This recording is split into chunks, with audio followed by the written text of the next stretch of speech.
주는 그리스도시요 살아계신 하나님의 아들이시니이다. 이 말씀은 성경 전체를 한마디로 정의하는 핵심입니다. 성경 기록의 목적이라 할 것입니다. 반갑습니다. 셋단자 462강입니다. 무작정 암기하는 방법은 우리의 존엄성을 훼손하는 공부법입니다.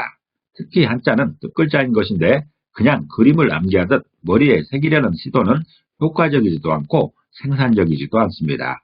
자신의 존엄을 위해서도 이해하며 공부하시기를 바랍니다. 오늘은 글귀, 귀자를 중심으로 한 5개 한자를 모아 세트 한자로 해석해 보겠습니다. 먼저 볼 글자는 중심자로 사용될 글귀 구자입니다. 글귀 구자는 글귀이고 문장을 의미합니다. 이 글귀 귀자는 쌀포자와 입구자로 구성되었죠. 그 중에 쌀포자는 싸다는 것입니다. 포장을 의미합니다. 또 입구자는 입을 의미하는데 그 중에서도 말하는 기능을 강조합니다. 그래서 글귀 구자는 말을 싸고 있는 게 글귀라는 표현입니다. 다시 말해서 글귀는 여러 말을 모아 하나로 감싸고 있는 모양이란 그런 설명인 것이죠. 글귀라는 것은 분리상의 단어가 모인 문장의 일부분입니다. 한 문장에는 많은 단어들이 모여 있는데 그 중에 일부분이 글귀인 것이죠. 글귀라는 것은 그림처럼 한 보자기 안에 여러 단어를 모아놓은 이런 모양입니다. 한 문장을 만들기 위해 모여진 단어들이 글귀인 것입니다. 글귀 구자는 말을 싸고 있는 게 글귀라는 표현으로서 여러 말을 모아 하나로 감싸고 있는 모양으로 설명하고 있습니다. 사용 단어를 보면 구구절절이라는 말이 있죠. 구구절절은 한 구절 한 구절마다라는 뜻으로서 매우 상세하고 강국하다는 뜻입니다. 또 시의 한 문장을 식구라고 합니다. 그리고 문장에서도 한 구절을 문구라고 하죠. 이럴 때 글귀 구자가 사용되고 있습니다. 글귀 구자가 사용된 첫 번째 관련자는 진실로 구자입니다. 이 진실로 구자는 진실로라는 뜻도 있고 담화이라는 뜻도 있습니다. 진실로 구자는 풀초자에 글귀 구자로 구성되었죠. 그 중에 풀초자는 풀을 의미하지만 붓으로 사용되게 되면 작은 명예를 의미합니다. 명예 중에서도 개인이 노력해서 얻을 수 있는 작은 명예를 풀초자로 설명하고 있는 것입니다. 그리고 글귀 구자는 글귀입니다. 분장을 의미하죠. 그래서 진실로 구자는 글귀의 명예가 되는 것이 진실이라는 그런 표현입니다. 다시 말해서 글에 진실이 없으면 작은 명예라도 지킬 수 없다라는 그런 설명인 것이죠. 글을 쓰는 데 있어서 가장 핵심은 진실입니다. 그것은 최소한의 장치인 것이죠. 진실로 구자는 그것을 의미하고 있습니다. 진실로 구자는 글귀의 명예가 되는 것이 진실이라는 표현으로서 글에 진실이 없으면 작은 명예라도 지킬 수 없다는 것입니다. 진실된 마음으로 글을 쓰지 않는다면 차라리 쓰지 않는 게 낫습니다. 그나마 있던 작은 명예라도 잃어버리는 것이죠. 사용 단어를 보면 구명도생이라는 말 있죠. 구차스럽게 겨우 목숨만 보존하면서 부질없이 살아감을 이루는 말입니다. 또한 구차하다고 할 때나 간구라고 할 때도 진실로 구자가 사용되고 있습니다. 두 번째 관련자는 개구자입니다. 개구자는 개를 의미하지요. 이 개구자는 큰 개 견자와 글귀 구자로 구성되었습니다.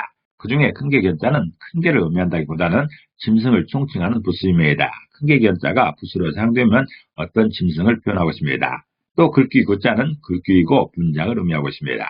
그래서 개구자는 글귀를 알게 되는 짐승이 개라는 표현입니다.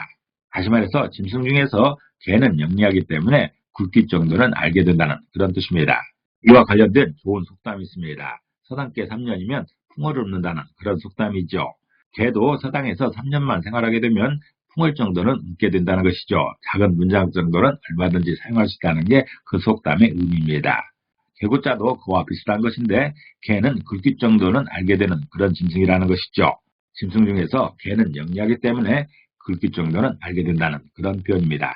사용 단어를 보면 양두구육이라는 말이 있습니다. 양두구육은 양머리를 걸어놓고 개고기를 판다는 뜻으로서 겉은 훌륭해 보이나 속은 그렇지 못한 것을 말하고 있습니다. 또 죽으라고 할 때, 구소라고 할 때도 개구자가 사용되고 있습니다.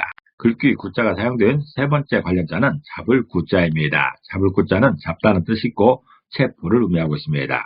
이 잡을 구자는 손수변의 글귀 구자로 구성되었습니다.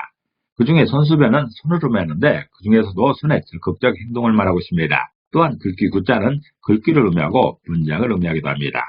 그래서 잡을 구자는 적극적으로 글귀를 사용하면 잡을 수 있다는 그런 표현입니다. 다시 말해서 좋은 문장은 사람의 마음을 사로잡는다는 그런 설명인 것이죠. 패는 칼보다 강하다는 말이 있습니다. 칼을 사용해서 무력으로 사람을 잡을 수도 있지만 펜으로 잡는 게 더욱 효과적인 것이죠. 더욱 길고 더욱 강력한 것입니다.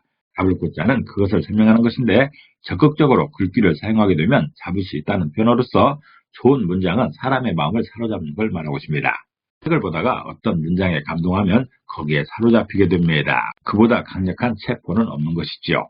사용 단어로서는 구류처분이라는 게 있죠. 구류처분은 법률적 용어인 것인데 범법자 또는 그 혐의자를 구류시키는 조치를 말합니다. 또 구속이라는 말도 있고 구류라는 말도 있는데 이럴 때 잡을 구자가 사용되고 있습니다. 네 번째 관련자는 구기자 구자입니다. 구기자 구자는 구기자를 의미합니다. 이 구기자 구자는 나무 목자와 글귀 구자로 구성되었죠. 그 중에 나무 목자는 나무를 의미하고 글귀 구자는 글귀 또는 문장이라 해석합니다. 그래서 구기자 구자는 글귀를 보게 하는 나무가 구기자라는 그런 표현입니다. 다시 말해서 구기자는 시야를 밝게 하는 효능이 있다라는 그런 설명인 것이죠. 구기자는 약초 중에 하나인 것인데 구기자의 효능으로서는 면역기능 개선 효과도 있고 눈 건강에도 좋답니다. 염증 억제 등에도 탁월한 효과가 있다는 것이죠. 구기자 열매는 이런 모양입니다. 이 구기자를 약재로 쓰게 되면 그 중에 탁월한 것이 시력 강화랍니다. 시력이 회복되면 글을 읽는데 유리하기 때문에 구기자 구자는 글귀를 보게 하는 나무가 구기자라는 그런 표현입니다. 구기자는 시야를 밝게 하는 효과가 있다는 그런 설명인 것이죠. 사용 단어로서는 구연산이 있습니다. 구연산은 레몬이나 감귤 같은 데 들어있는 염기성의 산으로서 청량음료나 의약품 따위에 쓰인다고 합니다. 또 구기자가 있고 구귤도 있습니다. 이럴 때 구기자 구자를 사용합니다. 구귤이라는 것은 탱자를 말하고 있습니다. 글귀 구자가 사용된 다섯 번째 관련자는 망아지 구자입니다. 망아지 구자는 망아지를 의미하죠. 망아지라는 것은 새끼말을 말합니다. 이 망아지 구자는 말맞자와 글귀 구자로 구성되었습니다. 그 중에서 말맞자는 말을 의미하는 것이고 글귀 구자는 글귀입니다. 문장을 의미하고 있습니다. 그래서 망아지 구자는 말이 글귀를 만날 때는 망아지다라는 그런 표현입니다. 다시 말해서 좋은 말이 되기 위해서는 새끼 때부터 훈련이 필요하다는 것이죠. 사람도 어렸을 때부터 공부해야 되듯이 말도 어렸을 때부터 훈련해야 된다는 그런 뜻입니다. 사람이 공부할 때 글을 읽으며 공부하듯이 그런 표현으로서 말의 훈련을 글귀로 표현하고 있습니다. 망아지 구자는 말이 글귀를 만날 때가 언제냐? 망아지 때라는 그런 표현이죠. 다시 말해서 좋은 말이 되기 위해서는 새끼 때부터 훈련이 필요하다는 그런 뜻입니다. 어떤 짐승이든 훈련이 필요하겠지만 그 중에 가장 훈련이 필요한 게 망아지죠. 왜냐하면 말의 사용처가 많기 때문입니다. 전쟁 때도 필요하고 농사일에도 필요하고 운반에도 필요하기 때문에 사람의 생활에서 가장 훈련이 필요한 것이 말입니다. 그렇기 때문에 글귀 구자를 말맞자에 포함해서 망아지 구자로 설명하고 있다고 보여집니다. 사용 단어를 보면 명봉제수, 백부식장이라는 말이 있습니다. 이 말은 한시의 한 구절인 것인데 봉황이 나무 위에서 울고 흰 망아지가 마당에서 풀을 먹는다는 뜻으로서 명군이나 성현이 나타나면 온 세상이 감동한다는 그런 뜻입니다.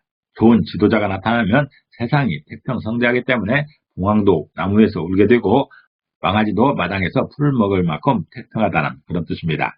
개와 말을 구마라고 합니다. 또 흰 망아지를 백구라고 하죠. 이럴 때 망아지 구자가 사용되고 있습니다. 오늘은 글귀 구자에 관련된 5개 한자 의미와 세트 한자로 해석해봤습니다. 오늘 배운 것을 다시 한번 요약하겠습니다.